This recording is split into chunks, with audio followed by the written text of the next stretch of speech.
Albert Einstein once said, everybody's a genius, but if you judge a fish by its ability to climb a tree, it will live its whole life believing that it is stupid. Ladies and gentlemen of the jury, today on trial we have modern day schooling. Glad you could come. Not only does he make fish climb trees, but also makes them climb down and do a 10-mile run. Tell me, school, are you proud of the things you've done?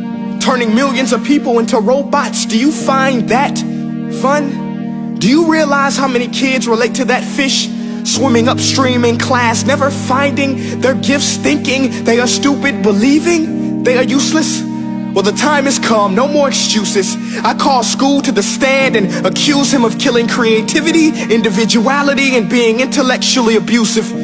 He's an ancient institution that has outlived his usage.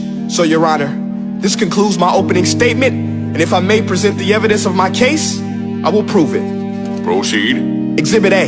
Here's a modern day phone. Recognize it? Here's a phone from 150 years ago. Big difference, right? Stay with me. Here's a car from today, and here's a car from 150 years ago.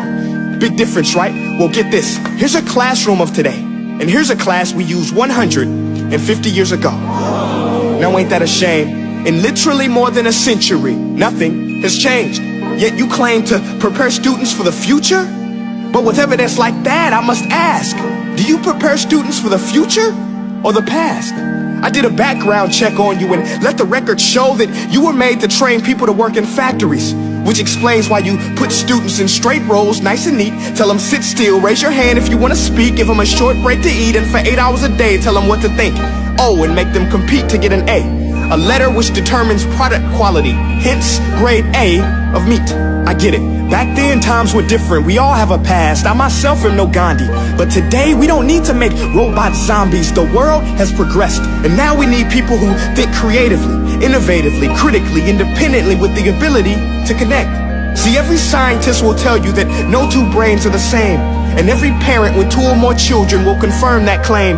So please explain why you treat students like cookie cutter frames or snapback hats, giving them this one-size-fits-all crap. Watch your language. Sorry, Your Honor, but if a doctor prescribed the exact same medicine to all of his patients, the results will be tragic. So many people will get sick, yet when it comes to school, this is exactly what happens. This educational malpractice, where one teacher stands in front of 20 kids, each one having different strengths, different needs, different gifts, different dreams, and you teach the same thing the same way?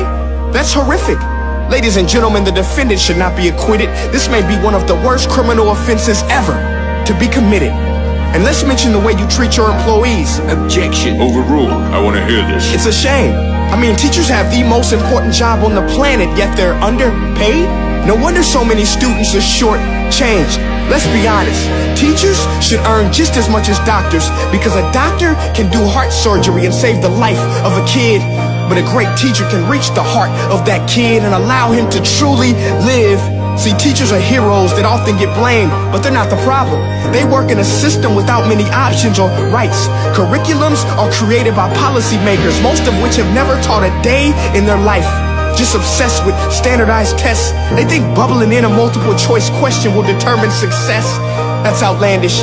In fact, these tests are too cruel to be used and should be abandoned, but don't take my word for it.